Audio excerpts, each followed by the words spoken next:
line to pay themselves their own salary? A line of credit. They took a line of credit and then came back to the city and said, well, y'all got to pay us back this money so we can pay our credit. When Joan Pratt saw that, she says, this is not right. She says, I'm going to audit them because they brought no receipts. They showed how they had spent the money.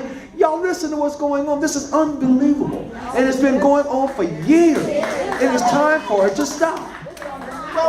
Well, when they asked us to pay for their legal expenses, that was something I didn't like.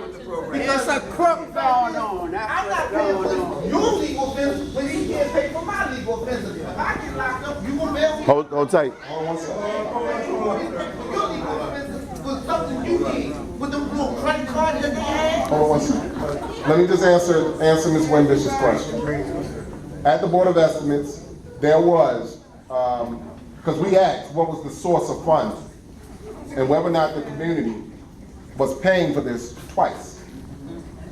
So the question was, what is the original source of funds? And the comptroller asked Mr. Colon, where did the original money come from? And he said, we have a credit line with other banks that we use to pay the salaries. The question in our inquiry was, what did you do with the $931,000 that came out last year, and you have an allocation of another $500,000 this year, and you have an allocation of another $1 million according to housing's record, and you can pull it up, that says that those funds are coming from the Education Trust Fund, slots revenue. School construction. So those were the questions. That was the line of questioning that came at the Board of Estimates last week. And what's this about school construction? On Housing's website, they have submitted their CFY 14, CFY 15 budget to the mayor. And there's a line item there, and you can pull it up online or we can get you a copy of it. There's a line item there that says,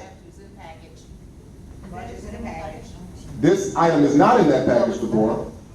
This item is in Housing's budget. It says, support operations and salaries for Park Heights Renaissance. Amount, $1 million. Source of funds, Education Trust Fund / slots revenue. I'm sorry, where was that again? Because I'm a researcher. Where's that again? Tell me that information. Where It's on Housing, Baltimore City Housing's website. So what does that mean? and where am I looking at? Hold tight, Deborah. What does that mean? Translate that. What that means is, if you all followed the news this year, there was legislation that was passed so that slots revenue could go to benefit school construction and new schools in the city. Okay? Now, in full disclosure, and we're going to get to that.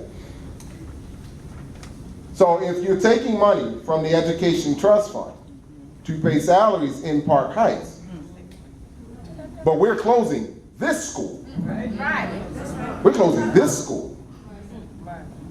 Okay? We're closing Northwestern. We just closed Garrison. 3 schools in this area. Okay?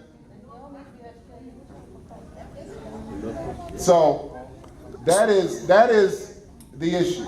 Now, So you're saying that you would think the money would go to keeping those 3 schools open, but instead it's not. well, Is that what you're saying? the issue is not even that money. You don't build no new schools when you turn 3 down. You don't build no new schools. You close 3 schools down. You're not going to take that money and put it back in building those schools. Because you already shut Can you make it plain? Very, very simple. Very simple.